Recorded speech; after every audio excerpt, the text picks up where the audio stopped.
Guys, बहुत हद तक हमारा चाइल्डहुड हमारे इस प्रेजेंट को ना गवर्न कर रहा होता है, क्योंकि चाइल्डहुड में हुए कई ट्रॉमेटिक एक्सपीरियंसेस की वजह से कई हमारे एस्पेक्ट्स जो है ना कट ऑफ होकर हमारे शैडो में चले जाते हैं।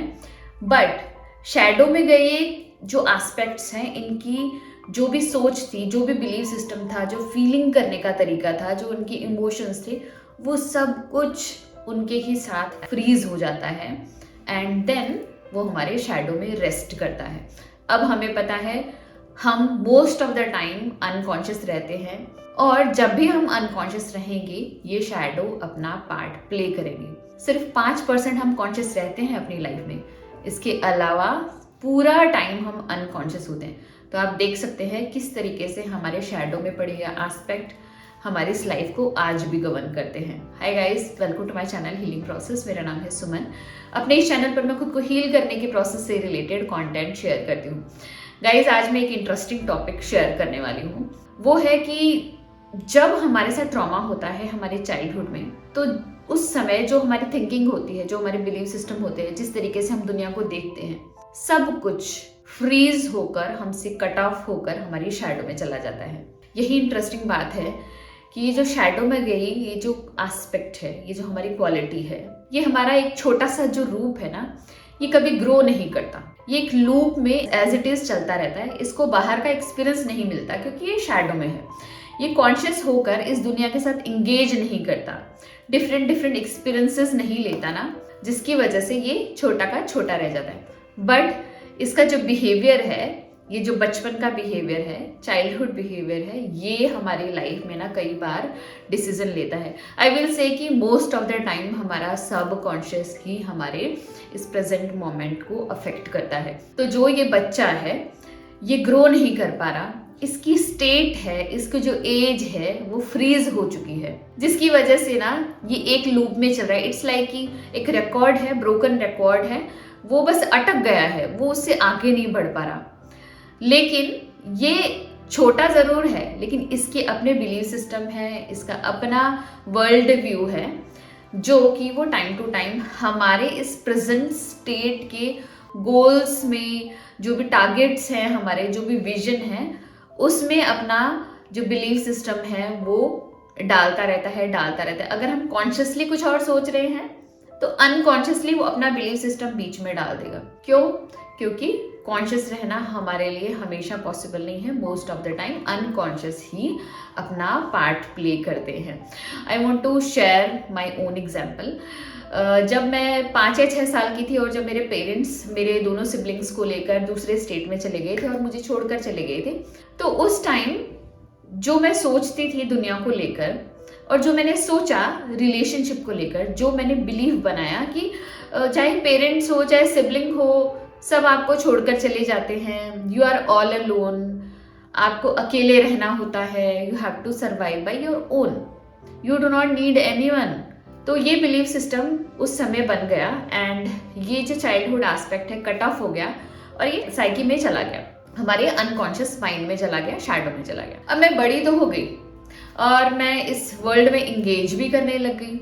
मैं कॉन्शियसली चाहती हूँ एक रिलेशनशिप की एक अच्छी फ्रेंड मेरे पास आ जाए, मेरी एक अच्छी दोस्त बन जाए, और मैं उस फ्रेंड को पटा भी लेती हूँ, अपने पास बैठा भी लेती हूँ और उसके साथ मैं कॉन्वर्जेशन स्टार्ट करती हूँ। 1-2 दिन जो है ना उसके साथ एक्टिविटी में पार्टिसिपेट करती हूँ, उसके साथ रहती हूँ। लेकिन विद इन फ्यू डेज ना मेरे इमोशन में शिफ्ट हो जाएगा। समटाइम्स मैं उसके साथ फ्रेंडली बिहेव करूंगी, समटाइम्स मैं अनफ्रेंडली बिहेव करूंगी, समटाइम्स वो जब चाहेगी मैं उसके अकॉर्डिंग नहीं करूंगी तो मैं ट्रिगर हो जाऊंगी और वो मेरा चाइल्डहुड एस्पेक्ट है ना वो बाहर आएगा एंड वो गुस्सा करेगा। एक्चुअली ये जो शैडो में कुछ भी पड़ा होता है ना, टाइम टू टाइम ट्रिगर होता है। अगर वो मेरी फ्रेंड ने कुछ कह दिया ना, तो मैं कॉन्शियसली रिप्लाई करने की बजाय मैं अनकॉन्शियसली मेरे चाइल्डहुड एस्पेक्ट्स के अकॉर्डिंग रिप्लाई करने लग जाऊंगी। मेरा चाइल्डहुड एस्पेक्ट क्या सोचता है? I do not need anyone, मुझे किसी की जरूरत नहीं है, लोग छोड़ के चले जाते हैं इसलिए अकेले रहो। तो ऐसा करके मैं कॉन्शियसली जो चाहती हूँ उसको मैं अनकॉन्शियसली सैबोटाज कर दूंगी। बस इसी वजह से कुछ लोगों की रिलेशनशिप जो है ना ज़्यादा लंबे समय तक नहीं चलती। मेरे तो इवन घर वालों ने, बल्कि मेरे हस्बैंड ने भी नोटिस कर लिया था कि कभी तो आप बहुत अच्छे से बिहेव करते हो और कभी आप ट्रिगर हो जाते हो, कभी आप थोड़ा गुस्सा हो जाते हो, कभी आप बहुत मैनर्स से ना सबको ट्रीट करते हो कि आपके साथ प्रॉब्लम क्या है। Actually I was unaware back then, it has been 10 years लेकिन जैसे जैसे मैंने इनर वर्क किया I got to know that कि I had child aspects in me, जो कि कई बार मेरे ट्रिगर हो जाने पर मेरी लाइफ को गवर्न करते थे। तो ऐसा ही हमारे साथ हमेशा हो रहा है, हर इंसान के साथ चाइल्डहुड में कोई ना कोई ट्रॉमा हुआ है।